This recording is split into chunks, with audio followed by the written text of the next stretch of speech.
welcome to the Talkin Smash podcast. I'm your host, Matt Hetherington. I'm joined today by Vitor Ishiy, a Brazilian national team player, living and training in Germany in Oxenhausen and playing in French Pro A-League. 12-time gold medalist at the Pan American Championship. Vitor, thanks for coming out from Texas to here to come and, unfortunately for you, have to sit and talk to me. Hello, everyone. Thanks, Matt, for hosting me, and hope we can have a good time. Easy. So the topic of the first podcast that I wanted to do with you is how you deal with pressure in competition. Okay. You look nervous already. See, I cannot handle, so no, it's okay. So obviously you've been in a lot of high-level competitions, but been in a lot of some of the matches that I've seen, like the team competition, especially in the Pan Am Games semi-final, I think this year. Yeah. Where it's like your matches, if you don't win this, then the team is like in serious trouble. Yeah. And then of course you played World Championships, you played the Olympics in Tokyo. So I guess the first question and where I want to start is how do you feel like when you're playing? Like, are you a player that gets quite nervous and like you get affected by nerves? And I'm wondering from your perspective, if a player gets nervous, how can it affect you, like not just mentally, but also like physically as well? Like, what kind of things do you think happen to your body, like when you get nervous, in terms of like maybe like shaking a little bit or like not being able to have good feeling? So the first part is, do you get nervous when you play? Like, yeah, I get I get nervous, very nervous when I play, but somehow I feel in these big events or important matches, it's where I think I play better. I think for me it's something motivate me to arrive to the zone to perform, or I try to handle this because in the way that I trick my mind, that is this is actually, it's not tricking my mind, it's just that I think about this. That is the moment where I want to play. Like, you practice the whole year or your whole career to have the opportunity to have this shot, to have a very important match, and you have the deciding match, and then this is a moment where the player want to live the moment. So even if you're really in the zone, you still feel nervous, right? But you're able to overcome it, like motivation versus nerves. When I get in the zone, I don't get nervous anymore. At all? Like, you just don't feel it? Yeah, normally not. When I get in the zone, it's hard to get. Yeah, of course. So mostly it happens to me when I had a big matches, like important matches. But if you go into a match, if you are feeling nervous, like, what happens to you? Like, how do you feel? Like, in terms of like how you think about a match when you get nervous, what happens like in your mind? I have a routine. Like, I would listen music. Okay, that's like before the match. Yeah. If you're in a match. In the match. Yeah. So like, if you are feeling nervous, like, what happens to you? Like, okay, so for example, like if I'm feeling really nervous in a match, in my mind, sometimes I like stop thinking about tactics because I'm just focused on like some imaginary pressure that I've made up from. I think it's very personal and it's not easy. Everyone has to find your own way to handle this, but I'm trying to have some breathing techniques, or that I can recover or can put my head in the good place when the things is not working. So yeah, I think breathing is important, and I have also I try to skip. There is something that I do during the match that I try to restart. From the zero, which is not easy, but I try to do it when I can. Yeah. So, but if you are like, when you are feeling nervous, like, how do you feel it's like negative? Like, okay, so what can impact in the game? Yeah. So like you say, it's kind of different for everyone, but for you, like, what's the difference for you between like when you're in the zone and when you're feeling really nervous? When I'm nervous, my body stopped to move, or Just collapse. yeah, it's like it's totally opposite from what I expect to perform or the way I want to play, because I'm let's say I'm faster. I'm faster now. I'm play quite fast in the game. So if my body is not moving, then the quality or the aggressivity is the level is going very low. So this is actually what happens. First, right? You lose focus, confidence, and then my aggressivity or my speed I lose because I'm not moving well. So this is what happens when you feel when I'm nervous. Physically, like your shot quality also has like some, like if you're nervous, like maybe you lose like some tension, or maybe you're too tight. I guess like same, like you said, all players are different, but like sometimes if I'm nervous, I try and end the rallies faster. You saw this yesterday when I was playing Thiago yesterday. It's like if I feel nervous or I feel under pressure, I don't want to play a long rally. I have like no confidence to play a long rally. I'm like, when I feel nervous, I always try and win like faster. So I have like more tight. But then also some players, when they feel nervous, they get like, they can't have any tension. And then for me, I think it's same as you. Like when you're nervous, that's not good. It's not good for because you. as you're not moving so well, you know this, and then you want to get the point as fast as possible. So you want to win the point as in one shot or with service. Then you're not trying to play the game. You're just trying to win 1 point, but without best conditions. Yeah. So you kind of talked about this. You started to talk about this a little bit. Like in lots of different sports, athletes always talk about their pre-match routines, or even like pre-event routines. So what kind of stuff do you do right before a match, or also like at the beginning of an event? Like once you get to wherever you're going, get to the venue, the match might be tomorrow. Like where does it start for you? Like when you get to the event, what kind of things? Okay. First, like we're speaking about just the pre-routine from the match. I like to listen music to relax a little bit or to put me in the mood. Anything? What kind of music? I always listen. For like 6 years, I'm listening just one song. One song? Before the match. Pump It. Black Eyed Peas. Oh, Pump It. Yeah. But before I had other songs, every match. So this. So is that like something that now you've like, you have one song? Did you have like one really good match after you played that song, or is it just a song that's like, this is the one that's going to get me like, help me? I think this one that is not. You haven't found any other song that's better yet? Because I didn't try to change it. Maybe I should change it, because after a while maybe you get used and then it's not working anymore. So do you use Spotify at all? Yeah, I do. So when you do do Spotify Wrapped at the end of the year? When it shows you like all the stats from. Yeah, but I don't listen so much music. I mean, just that song. Yeah.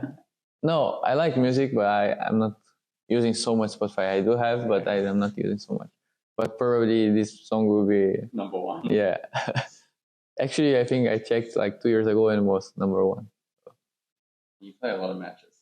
Yeah. And then also I have like a writing book. Like I write everything I need to think in order that I don't block myself, or I don't I'm not thinking bad things, bad thoughts. Just what I need to prepare for the game, what I need to do, or the tactic against the opponent, so I can focus in other things. And this is the first part, yeah. Second part was speaking about big events. Yeah, so like when you arrive like at an event. Yeah, when I arrive like normally in big events like World Championships or Olympic Games or Pan American Games, like usually you arrive before the tournament starts. So you arrive in advance few days, so you have time to adapt or the jet lag or anything. So one thing I try to do is like, at least in the first day when we arrive, to leave everything, to try to like go out from the venue. No, I mean to know everything from the venue or like, from the hotel, or like all the conditions, like the time for breakfast and like everything. Yes, All the this, but also like to enjoy a little bit, you know, to how to say, like that during the competition I don't get any surprise, you know, something new or something that can distract me, even for good, you know, but can distract. So I try to know everything. Then after it's just like normal, you know. So you're just living use, because if you get, because for example, Olympics, you can have many good surprises, not bad, good, because they can still distract you. Yeah, they can distract you. So I rather have like everything in the beginning, so I know it, and after I can focus just on the tournament. So the next part about it, I'm trying to like progress this in a logical way. What kind of things are important for you once you start a match? So if you're feeling like nervous in the beginning of a match, or you know, if you start a match and maybe you're not playing the way that you want to, or you're not, how do you get yourself from being like nervous in the beginning to being like in that zone that you want to be in? It's like everybody does. Like this happens to everyone. Even if you're like the best player ever, you can go out and you can start a match, and like the first game, like it can be totally over straight away. And if you don't adjust like mentally, some people, like, you might feel more nervous. You're like, oh, I was nervous when I started, and now I just got killed in the first game. For me, you can't listen to the Black Eyed Peas like in the middle of the match. Yeah, no.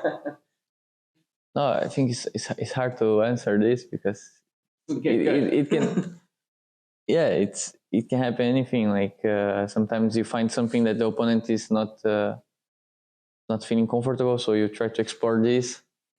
But sometimes not. The opponent is complete and you don't find anything, so you try just to focus to get how to get 1 point by time, so make some variation.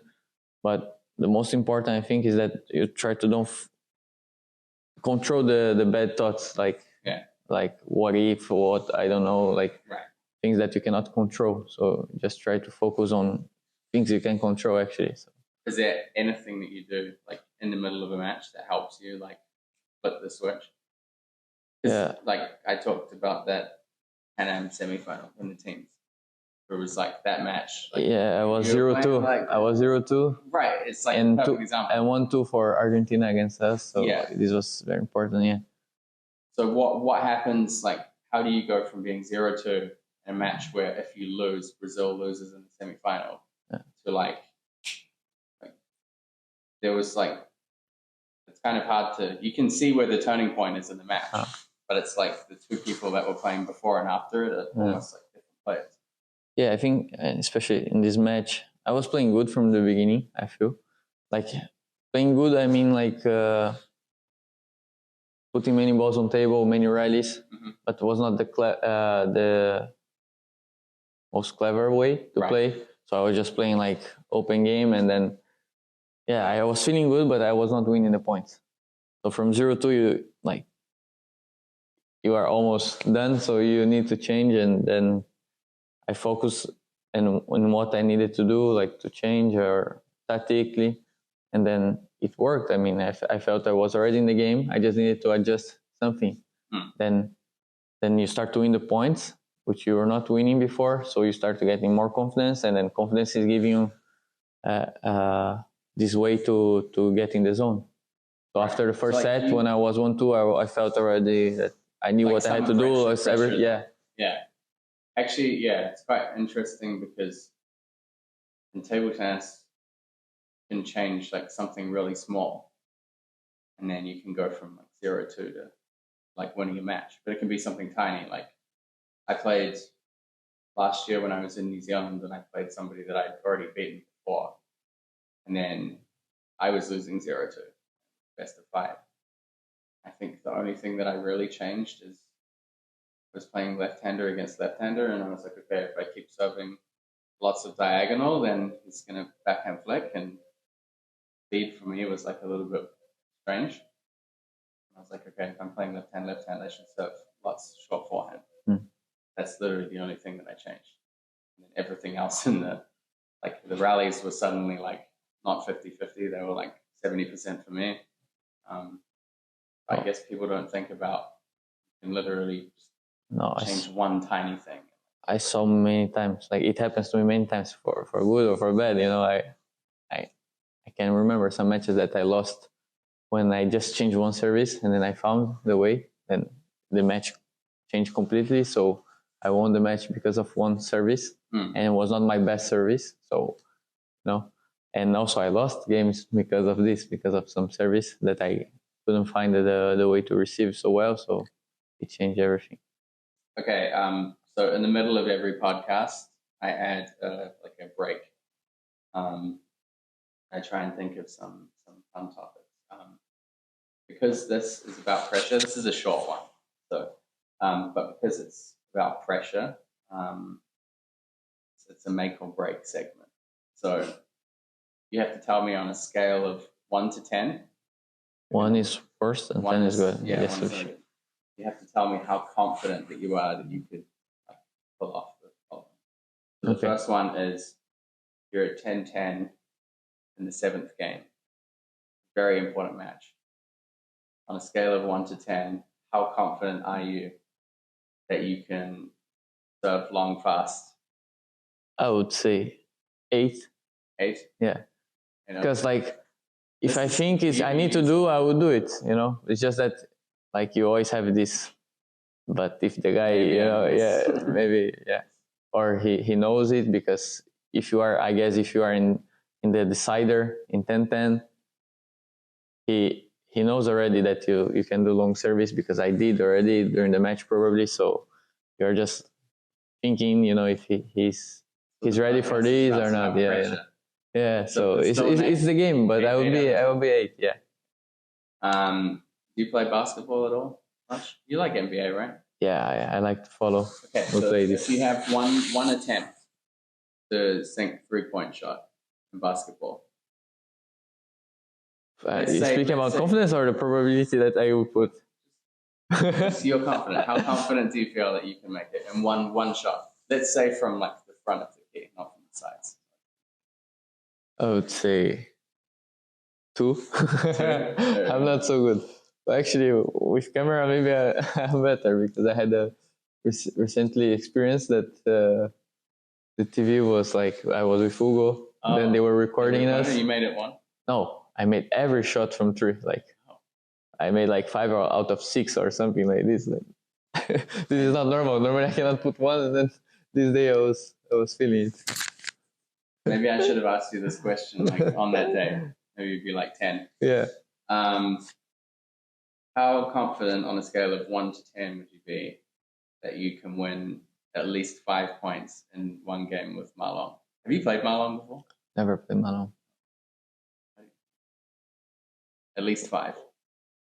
Well, at least 5. In just one game. Like, not you only play one game. You only play one game. Only one then game. You need to win 5 or more. Okay, I would say 10, because to win 5 points. That's it. Yeah, 10, because I think you need confidence to beat. Otherwise, if you face the guy, I'm not saying that I would do it, but you need to be confident to play the guy. I mean, if this is the goal, to win 5 points.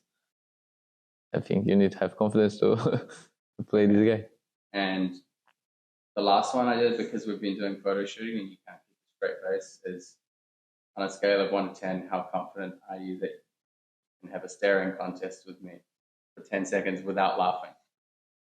0. It's impossible. Okay, that's a good answer. I agree with that as well. We want to try? Yeah, you want to try it? 10 seconds.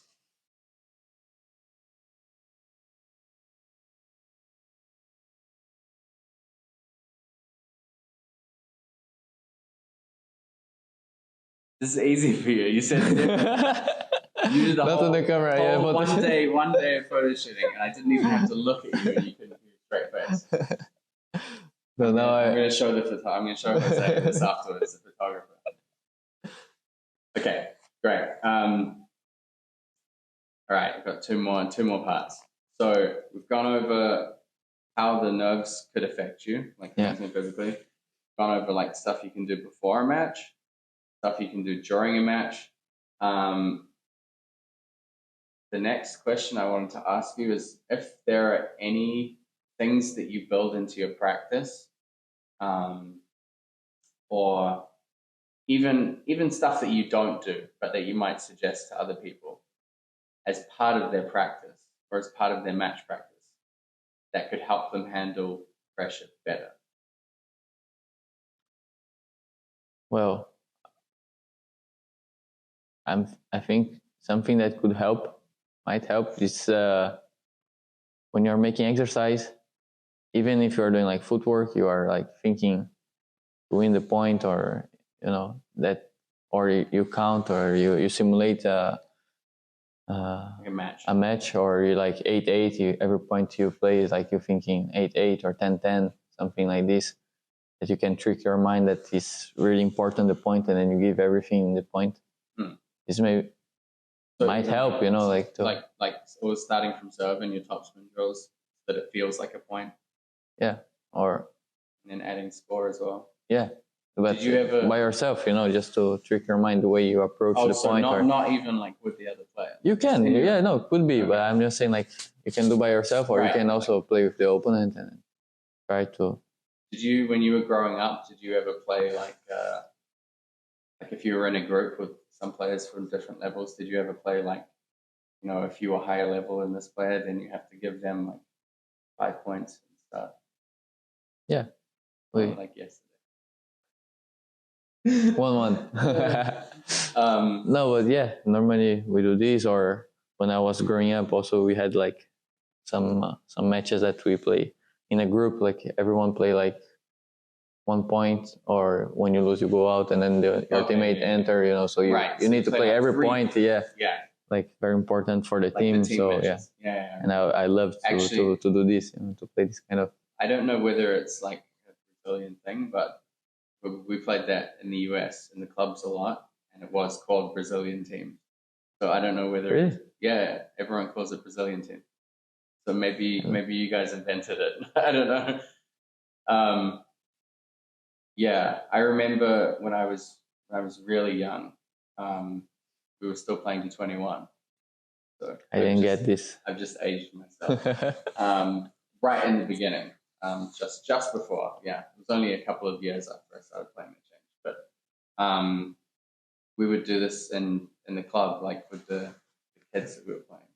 And I'd only just started playing, but I was better than the other kids. And there was one little girl who was like definitely the lowest player.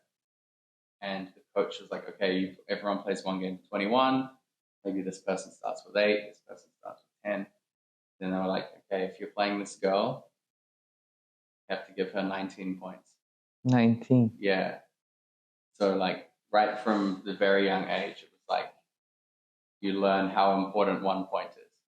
Because if someone has 19 and you're playing 21, you miss one serve, you're like probably in really big trouble. So that was difficult. And then the other thing that I used to do is not serve. It's like my serve game is better than other parts of my game. When I play someone even the same level as me, usually they make lots of mistakes. I do more reverse serves and stuff. But I always got under more pressure when I was receiving. And so for a little while, when I was really trying to focus on my receive, I would play matches and I'd be like, okay, maybe the whole match I don't serve. That I can take one player like a little lower than me, and I can say, okay, you serve for the whole match, like you serve one whole game each. That helped me with my receive. But once you take your strength out of the game, it's much more pressure to win. I think you can create many things. Yeah. Also, like a match, you can. Many players I know after the practice, like on service 3, they say, okay, we play best of 3 or something. Right. And like then some kind of punishment. Yeah, or something. Yeah. Could be. I remember one time when I was young, I didn't play.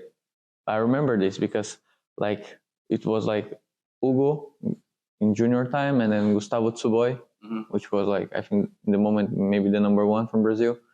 Then we were practicing in São Caetano. Then they had this like I don't know if it was what they were speaking, like how many points if Tsuboi give to Hugo, he would win, or this, like we did yesterday. Then they agree for some points, and then they play the match. But then everyone in the practice had to stop and pick one side. Yeah, also. Then, like who you think you will win with this amount of points. Then you had to pick who you think will win, and then you also had to pay the punishment if you pick the wrong guy. Okay. So there was a lot of pressure for the guy also. You had to support, and the guys they were playing for the ones who support him. That's kind of fun. So it was different. It was just one time. I remember this. I also remember one video that I saw of there was one like the whole Chinese national team like in a training camp, and they did some kind of service practice where it was like you have to serve short. It has to be like 2 bounces. It has to be like good quality serve, but they had the whole team like right up around the table. So like all on the edges of the table on both sides and at the end. And then each player would go to the end and they have to serve with like everybody like watching them. That was pretty interesting. So yeah, I mean, there's stuff like you could dream up anything. Yeah, I love seeing stuff like that. The last thing that I wanted to ask is, I don't know if you have an answer to this or not, but there's like a ton of like good books and like good videos, maybe not as many from table tennis, but like from other sports, like especially tennis. Like they have a lot of like sports psychology books. Do you read other stuff like that, or do you watch videos about other sports? I know you like basketball a lot. I don't know. Is that important for you, like learning about sport mentality from other sports as well? Well, I don't read so much, and also I don't watch all the series or movies or some documentaries from some players. But I do sometimes when people are speaking a lot about this, and I try to learn something from the player or from the coach, the thing that I don't do so often, I don't search so much this, is that I don't get, because I get a lot of influence from this, I try to learn from this. But I think also if you get too many information, then you are lost, like I want to try this, I want, because everyone has your own way, Right. And then if you think it's interesting, then you try in your routine. But if you get too many informations, then also like overload. Yeah. Too much. So I try to watch this when I feel I need, some inspiration or something I need to look for. So yeah, basically I do this when I feel I need, not every time, Is there any like particular athlete that you find like really good, or like any particular coach or athlete that you really like think is like, if you were going to learn or listen to something, you would be like, okay, I'm going to listen. I don't know, maybe like Djokovic or Michael Jordan. Yeah, there's some. I'm not saying like as a person because I don't know them. Sorry, right. But as a player, I would say Federer, Nadal, Kobe Bryant, Michael Jordan. Yeah, or even I saw, I think it was a documentary from Shaquille O'Neal. Even it's not my like playing style. I cannot get so much from like dominance or this from his body or something. But it's interesting to see, like how they achieve their goals or how they keep in the. I watch and read like probably more tennis stuff.